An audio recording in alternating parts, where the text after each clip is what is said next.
So we're starting a new message series, and again, I didn't mention that inside of your message notes there's little cards that look like this. Hold those up so I can see those. Those right there are invite cards. We gave you 3.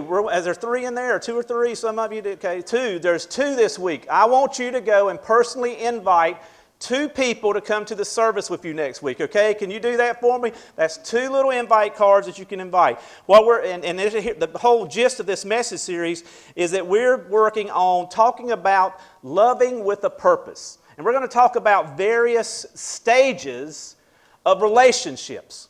So we're talking about love with purpose. Now, when I talk about loving with a purpose, I sort of wanted to try to give you an idea of how relationships seem to flow. Now, understand that what I'm going to show you and what I'm going to draw up here on the timeline is not the end-all, be-all of everything. But I promise you that at some point or some place, you're at some point on this timeline I'm going to draw here. You are on here somewhere, okay? Now, I'm going to talk about several things. I'm going to talk about singleness over this course of this message series. I'm going to talk about being single and how we can do that. I'm going to talk about how it is to date and go through the dating process and the engagement period. I'm going to talk about being married, and I'm going to talk about various stages of marriage, because it's not just married and it's all the same. There's marriage, maybe part 1 and part 2 and part 3. I'm going to talk about the parts of life when we have brokenness, where our marriages are broken apart, or relationships are broken apart, either by death or divorce or any other type of thing that might break them apart. I'm going to talk about how it is to be one again, how it is to be in a married relationship, and then all of a sudden now you're one again, and you're no longer the partner that you were for whatever reason. And we're going to talk about being single again. So that's what I'm going to try to do over the next several weeks. And so some of you are going, well, I'm young and I don't care about that marriage stuff. I don't care about all this, but one day you may. And some of you are going to say, well, I'm older. I'm not dating anymore. I've been married for 10 years. But you know someone who's dating. You know someone, if yourself is not included in one of these places on the timeline I'm about to draw. So here's what I want to start out with. Most of the time, we all begin single. I don't know anybody that's in life that doesn't start out single. I haven't seen them come out, that they have a mate already planned and all these things. But if you go from the time that you're born till you die, on this timeline of life, you're just heading down, we all start out single. And at some point in time, on our relationships of singleness, we end up dating. Now, here's the thing I'm going to ask for you is for you to help me. Ignore my handwriting, and if I misspell something, just let it go. It's okay, everybody on video is going to be sending emails saying you can't spell dating or whatever, so I'm going to try my best to spell it right. So there's single, and then at some point in life, you'll come to this stage where you're going to date. And then prior to, and you may not even get past this. You may stay single the rest of your life, and that's okay, and we're going to talk about that in a couple of weeks. But you may be in this dating life. And then sometimes that dating life, not all the time, but sometimes, it moves into an engagement period. And that usually precedes marriage. Is there 2 R's in marriage? There is now. Okay. And there's marriage. And then, like I said, there's various stages of marriage. What I would say is part 1, part 2, and part 3. And we'll talk about those later. And then there's some times that even if you have a great marriage, and if you make it to that point in your life, and you, over a course of time, you find that person, you find that mate, and you're in love, and you're married, and you go through all these things, and you're married for many, many years, there could be something that could happen that could break that marriage apart.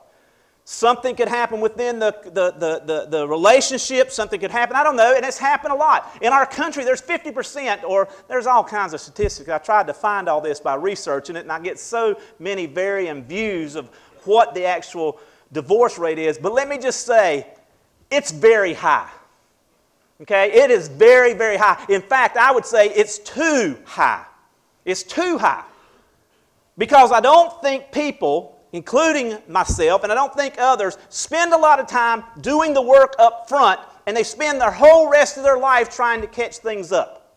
And all that time they're spending trying to catch things up, they could have been spending that on enhancing their marriage if they would have done that work up front. But that's just like it is in college. You know, we always, right, or in any type of thing, but I say college because we're in a college environment, but it's like you make the grades by studying ahead of time, not coming up the night before and trying to cram it all in. And then you get to the point where you get a bad grade, GPA, then you spend the rest of your college career trying to correct those things because of the others. Now, I'm not saying that things don't happen, because life happens. And things will happen that will cause us problems, but why don't we try to correct some of those things prior to them happening if we can? And that's called preparation. So we're going to talk about marriage, but there comes this part where something breaks us apart. Death could happen. You could be married 1 year, 2 years, 10 years, 40 years, and death could happen to one or the other. Very rarely do both spouses go together. It has been known to happen, but very rarely does that happen. So there's this part where we become one again. And we had spent all this time learning in this marriage part how to live plural. I think the engagement period for me is the time that we learn to think plural. You understand what I'm saying? But then there's this part, and we'll talk about this later, of how it's not about thinking plural. You better be living plural if you're going to stay married. You got to think about, what do we want to do? Where do we want to go eat? What do we like? Which way do we want the toilet paper put on the roll? You understand what I'm saying? Which way should we squeeze the toothpaste when it comes out of the thing? I don't know how it is in your place. And then we come back, once we learn how to be one again, we come back to the same place that we started. Now, I'm going to say this again. This does not mean you will follow this. You could be here. Some people enjoy this, and their life is great single, and they're okay with that. And that's a good thing. And then there's others who, I think, are caught up, and they feel like most of their life, I'm just circling around and around and around and around and around and around. You are somewhere on this time continuum here, right now. And if you're not on here, then you're up in Kids Spring right now with our children. And they're still single. So what I want to do is I want to break these down and talk about these over the next several weeks. And I'm telling you, you need to be here for this. You need to be here to hear these things and take some notes, because one day you're going to come back to it and either use it yourself or talk to your children about it, or your grandchildren. Or you're going to have a friend come up to me and say, I need some advice on whatever. How many of you have ever given someone advice on dating? Let me see a show of hands. All right, so even if you're not dating, you've given advice. Stop it. No, I'm teasing. So that's what we're going to talk. So today we're going to talk about just a portion of this. We're going to talk about from single to right down in here about engagement period. See, one of those things great about being, I got all these ideas and I'm trying to keep them out to save them later on, but engagement period, you know what the difference between dating and engagement is? It's the future in-laws. There's a whole different thing that goes into about that. So here's what I want to ask you. I'm going to call out a couple things, and I want you to tell me where I should put them on this timeline, okay? So we're moving from the single stage to the dating stage. Now here's something I want to ask you about. Where do we put it on the timeline? When do we share with that person we're dating our likes and dislikes? Do we do it up here at the top or down here to the bottom? Somebody tell, where do you think? You think that's up at the top? Is it a one-time thing that we share our likes and dislikes up here? You sort of start there, and then you might have to share, you see, it's like we depend on this trust factor building up, and if that trust factor building up, then I might share some more, and then we get down here, I might share it some more, okay? So that's where we're sharing our likes and dislikes. What about our hopes and dreams?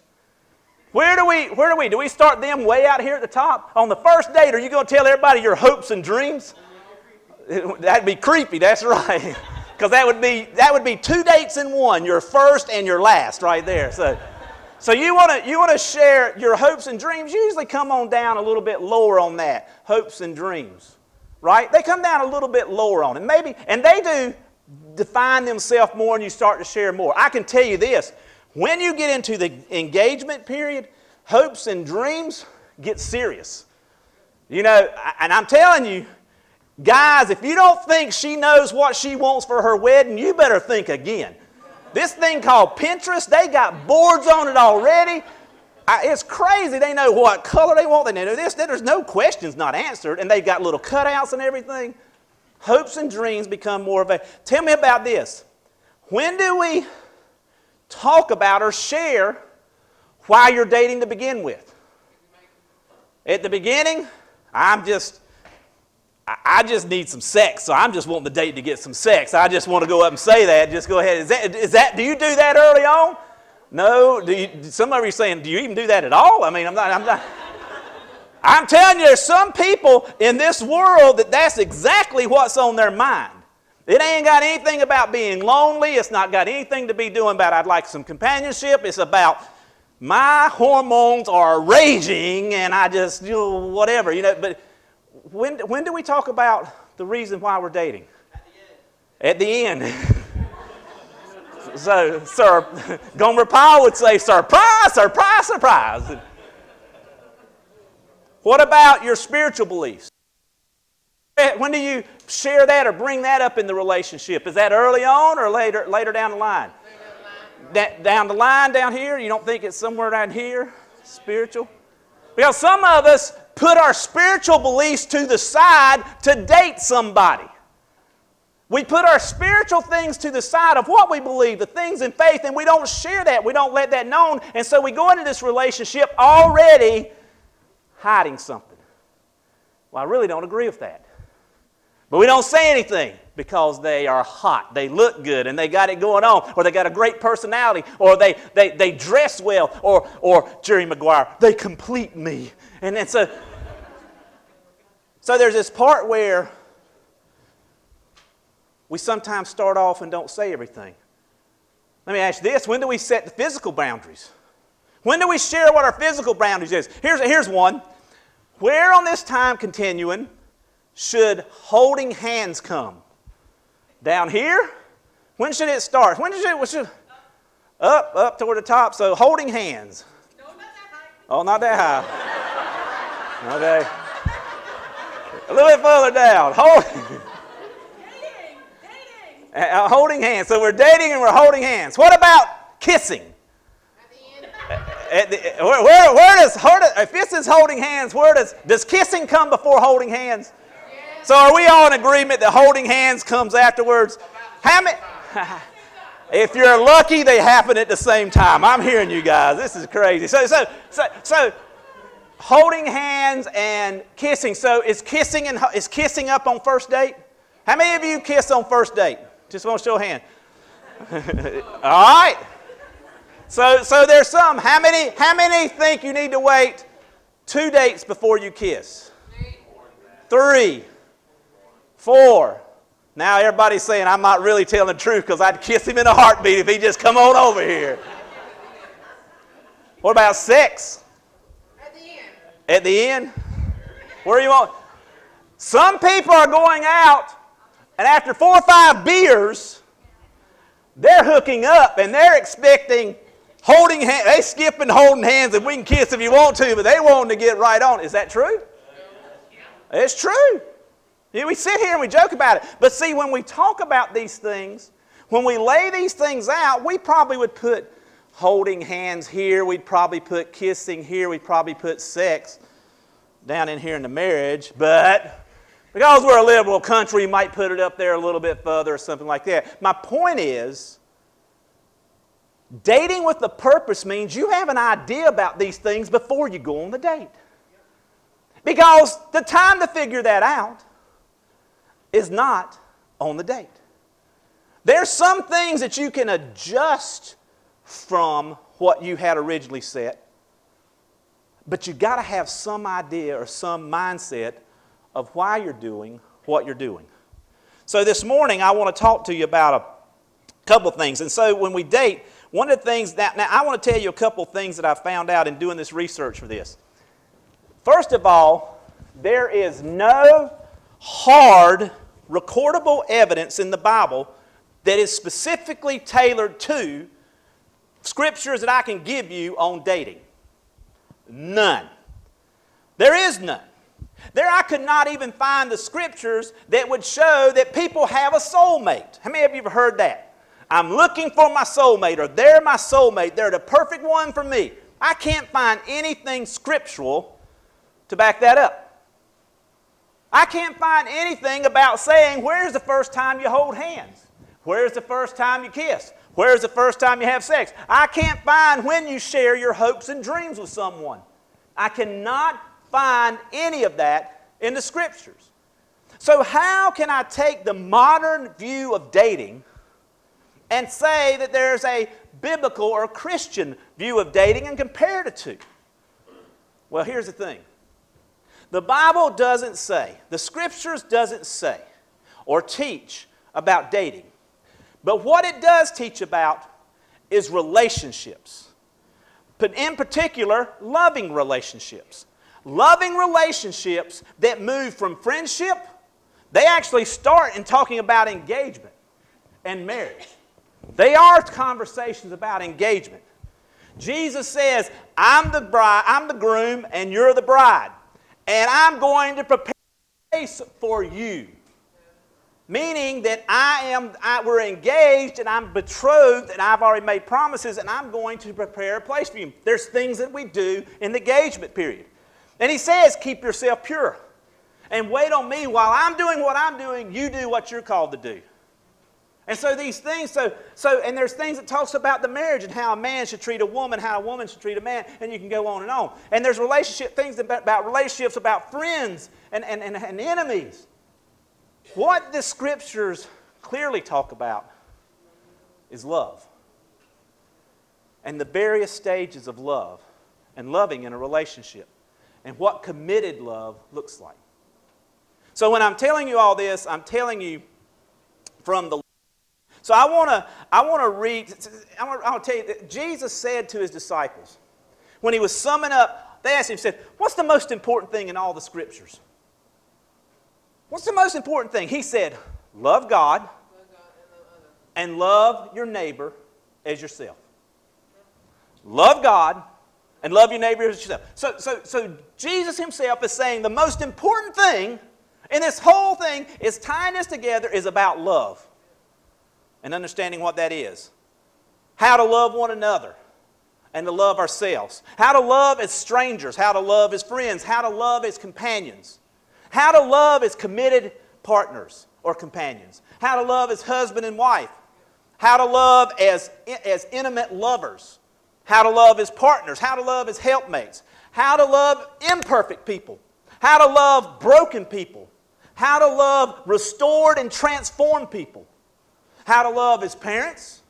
How to love as grandparents. How to love as leaders. How to love as followers. All of this is in the scriptures. See, the scriptures tell us how to love with purpose.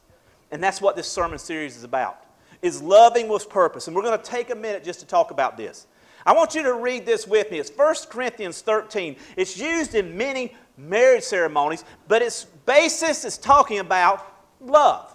And if we're going to love with purpose, then we need to understand what love is. So read this with me. I want you to read it loud. Have you got that up there?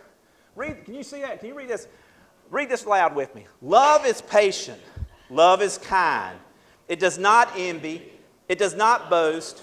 It is not proud. It does not honor others. It is not self-seeking. It is not easily angered. It keeps no records of wrong. Love does not delight in evil, but rejoices with the truth.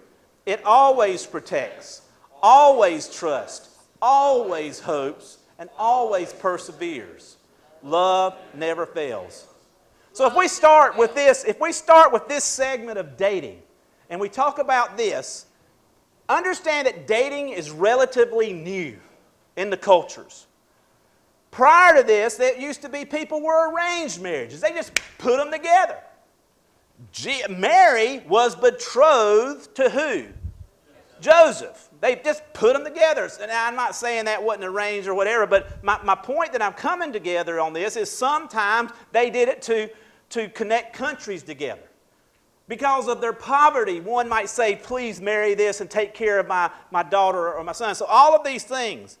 So when I talk to you about this, I'm saying these things because in this period of dating, we want to talk about love. So what I'm going to give you is the 6 keys to a healthy dating based on Christian values. That's what I'm going to talk about today. 6 keys that you need to know for healthy dating based on Christian values, on the biblical values. So here's the first one, and this is a fill in the blank for you. Proper motive. You got to have the proper motive. You have to ask the question, why am I dating? Am I dating because I'm lonely? Am I dating because I don't want to be alone? Am I dating because all my friends and everybody else is dating and there's peer pressure on me? Oh, you need to date. Are you crazy? Is something wrong with you because you're not dating? Why am I dating? Everybody else in my age is dating. I don't like being the third all the time. Every time I go, the single one and all these couples together, I feel like I'm missing out on something. I'm not complete, Jerry Maguire again. Listen to this. In Genesis chapter 2, verse 18, it said, the Lord God said, it is not good for the man to be alone. So understand, at this point when God is saying this, there's God and there's man. And he says, it's not good to be alone, so I will make him a suitable helper. Now I want you to understand this about singleness. For a period of time, Adam was single and God said it was good. Do you understand that? Because when all this stuff was being created, he said it was good. So for a period of time in people's lives, single is okay. And if that period is longer or shorter, don't worry about it. It's okay. And notice that he said, and I'm going to make a suitable helper. He didn't say a suitable wife, a helper. It started out as a companion, someone to help. That's what that part is about. And let me tell you, that was arranged. He didn't go out and look all over the world to find somebody. God brought to Adam that companion. And he still does that today. He still does that today. The reason that you should start dating, the reason that anyone should start dating is because singleness doesn't satisfy anymore. That's the only reason. Because singleness doesn't satisfy. You begin to search for companionship. Not necessarily a mate, but it could end up being the mate. It's a part of the process. But singleness no longer satisfies. You see, and during this process, understand this. It's not about finding the right person. It's about being the right person. It's not about finding the right person. It's about you becoming and being the right person. You see, because in this process, we can be very selfish. How many of you ever heard this phrase? How do I know I found the one? How do I know I found the one? What they're really saying is, how do I know I found the one for me? Because it's all about me. It's not about them. Will this person make me happy? Will this relationship meet my needs? What is the chemistry going to be like? Have I done as well as I can do? Is this the best there is? So that's the first one. The second one is proper boundaries. We need to have proper boundaries. Craig Rochelle said once, why would I want to resist a temptation tomorrow that I can eliminate today? Why would I want to resist a temptation tomorrow that I can eliminate today? Boundaries help you eliminate those temptations right now, today. And you do them with a clear head, with your mind not all caught up with maybe alcohol or lust or whatever it is that gets us going into a direction that we can't slow down for. And let me tell you, sometimes that is a downhill slope, some of those things I just mentioned. And it's not only downhill that you can say, have you ever gone down a really steep hill and you're trying to go down and you've got to lean back to keep your momentum from going down the hill? But once you lose it and you start falling, you're controlled by gravity at that time. And you're waiting to land. And some of us are going into relationships or going into these datings and we're heading downhill. And because we're not setting boundaries, we're not just going downhill steeply, adding drinking, adding this other, adding all kinds of things in there. And we're going down this hill. We're pouring grease on it. And then we're just slipping around and boundaries help. See, I want you to think about asking God to help you set your boundaries. And I'm thinking not just, everybody's first thing comes into mind is the physical boundaries. You know what I'm saying. When do we hold hands? When do we kiss? When do we touch a little more intimately? When do we have sex? Whatever you want to call it. I know what's called sex, but you understand my mind is just, I know what it's called. I mean, so there's boundaries there. You set those ahead of time, but here's the ones that we don't think about. Setting your emotional boundary. Where or when or do I share these inner feelings with someone? You understand? My soul, my heart, not just my dreams and my thoughts, but my inner being that I have. When do I start sharing that? You understand that this part, the biggest thing that makes this different than marriage is commitment. And I'm not talking about being in a committed relationship. I'm talking about in a marriage, in a Christian marriage, there is a covenant made. A binding covenant. And both parties are a part of it. Do you understand? And so when we get in here, so think about the boundaries on your emotions. Some things you don't need to be trusting these new people with yet. And it's okay. You're not hiding it. You just don't need to put all that out there. Because you're not married. You're dating. Are you tracking with me? I would say something else. Spiritually. Put the boundaries where your spiritual boundaries are. I can't do that. It goes against my spiritual side.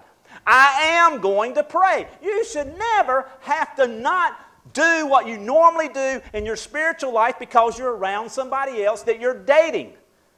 You should, and I encourage you, yes, you might have to put some of that aside. If they're your friend and you're trying to draw them to Christ, some of those things you can be a little bit more pliable.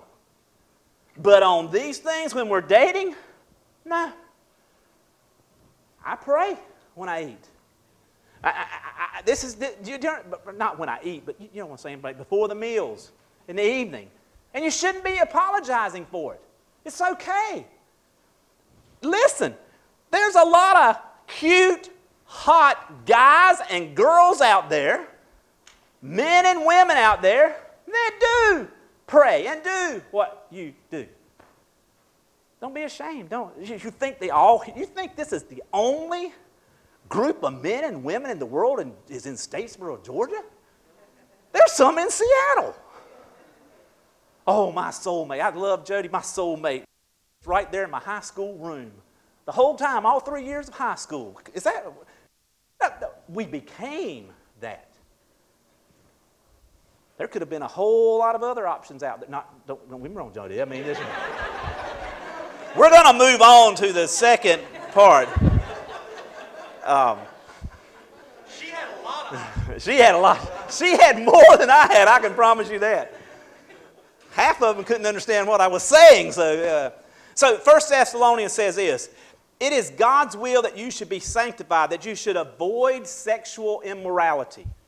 I'm going to tell you this, and I just don't know how to be so straight up with you. The Scriptures talk more about the sexual infidelities than about any other type of infidelities that they are. And I think the reason is because Jesus uses this marriage as the example of his relationship with the church. And if you go outside of that marriage with a false god or living another way, that is called adultery. Adultery of the body, adultery of the heart, adultery of the mind. It's the same thing. And it breaks down the relationship. He said that you should avoid sexual immoralities, that each of you should learn to control your own body in a way that is holy and honorable, not in passionate lust like the pagans who do not know God.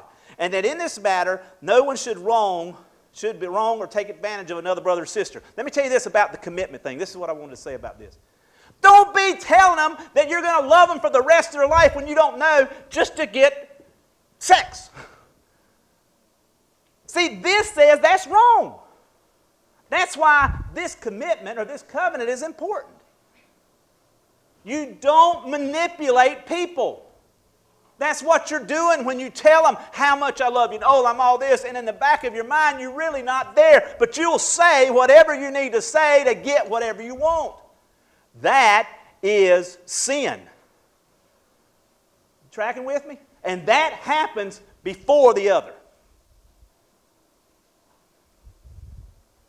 So, my number 3. Good communication. Good communication. Good communication means clear, timely, and honest. And yes, you can communicate clearly, timely, by text message, but I don't recommend that in a relationship. That's not the primary thing. How many of you have a cell phone? How many of your cell phones receive calls? How many of your cell phones make calls? And if some of you haven't raised your hand, then you really didn't know it worked like that, did you? You bought your cell phone for the internet and the texting. It can call. You could talk to people. Talk to them in person. But communicate. Communicate what these are here. Here's what I believe. Here's what I think. This is what I feel about this. Do it in a clear way that people can understand it. And do it timely. Don't wait till after the fact. Be in front of the situation. And be honest. This is one of the ones I counsel so many people in relationships. And they're so honest after the fact. And I'm thinking, why weren't we honest at the beginning? Honest with ourselves. Remember it said, love your neighbor as yourself. Sometimes we've got to be honest with ourselves and talk to ourselves at the beginning. And communicate with ourselves and always be communicating with God. God help me. God guide me. God lead me. I feel like I'm jumping on y'all. I'm sorry I'm getting passionate about this. Don't do this. Here's one that I say this to my daughter all the time. And I should say it to the boys, but I say it to my daughter. But it goes for guys and girls. Your value is based on God, not the other person you're with. Your value, who you are, your purpose in life is tied to God, not tied to that person. God defines your purpose. God defines your purpose. God calls you to be able to love with a purpose. You want a deeper, loving relationship? Have God in the center of that. Because He will guide you through the bad stuff of life, and it's going to happen. In every dating relationship, in every committed relationship, in every marriage, and all this stuff is going to happen all over the place. And without God, we're lost. It's a crapshoot. Will we make it or will we not? Your value is based on that relationship first, then the other person. Number 5. Dating is not marriage. Say that with me. Dating is not marriage. One more time. Dating is not marriage. It is not a trial run. Well, we're just going to try it out. Let's move in together and we're going to try it out and see how it works. The best way to figure out if this person is right for me is to act like we're married. That doesn't work. Let's just act like we're married. Let's pretend like we're married. No, you guys, can I use you as an example? Y'all are dating. You're not married. You're not engaged, are you? No. So Tori was like, no, and no one's like, I'm good. I'm good. I don't mean, but you're dating. You're not married, so you don't have to act like you're married. Don't feel like you're losing out on something by behaving like married people. That's not the objective. The objective is to find companionship, headed toward committed companionship. I had this note down here, and I thought about this. Nolan comes up, and I'm a Porsche salesman, and I'm selling Porsche. And Nolan comes up and says, I want the most expensive Porsche you've got. The fastest one, the best looking one, I want it all. Absolutely, I got it right here. Look here, it's only $275,000. Man, I love it. Let me take it out on a test ride. Yeah. Do you have a driver's license? Well, no, I don't have a driver's license, but I want one really bad. Well, you don't have a driver's license? No. Do you have $275,000? No, I don't have that, but I really want to drive that thing. How many salesmen would let you walk out of the showroom Porsche? Then why are you letting yourselves walk out of the showroom and you're acting like you're married? Don't do that. What you have and who you are and that purpose that God has placed in you is the most valuable thing that you have. That takes time. Bring me a driver's license. Bring me a proof of insurance. I'm going to say bring me your driving record. I'm going to have a whole list of things. But yeah, you can get these. But there's things you have to do to get there. Just wanting it is not what it's about. And finally, this one. And this is the hardest one, especially for an impatient person like myself. Don't accelerate the process. Don't accelerate the process. See, what's happening in the dating part is you're learning to love. You think you know how to love as a single, but there's a different type of love there. You think you know how to love when he says, love your enemy. You think you know how love is until you have an enemy. So all of life is learning how to love through awkward, learning how to love through difficult situations. You're learning how to love. Don't accelerate the process. Don't take shortcuts. There are going to be some trials and there's going to be some errors. That's why you set the boundaries. Do you understand? I am not one of those pastors that says there's going to be no trials. You're going to date a couple of people maybe. If you choose to move out of the single life and singleness is not satisfying and you move out, you may date more than one. And it's okay. It's okay. But you're learning and you're going to have trials and errors. You're going to set your boundaries and you may have to adjust them. God may, in your relationship grows with God, you may change what was originally your boundary and add another one. Do that up front. Don't take shortcuts. I don't know how many people, including myself, have cheated in life, cheated on tests, cheated in high school, middle school, cheated in college. Even though you have that little thing that says, I'm not going to cheat, and that covenant thing, that honor thing. Honor's a little flexible.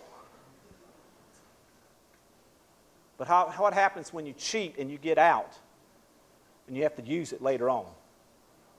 You want your heart doctor to have cheat on his stuff? Do you want your heart doctor to accelerate the process and say, well, I don't need to take these prerequisites for this class. I just want to go ahead and do this, so I'll just lie on my documents and get in there. Is that what you want with your heart doctor, a brain surgeon coming up on you? I want him to take serious everything he did.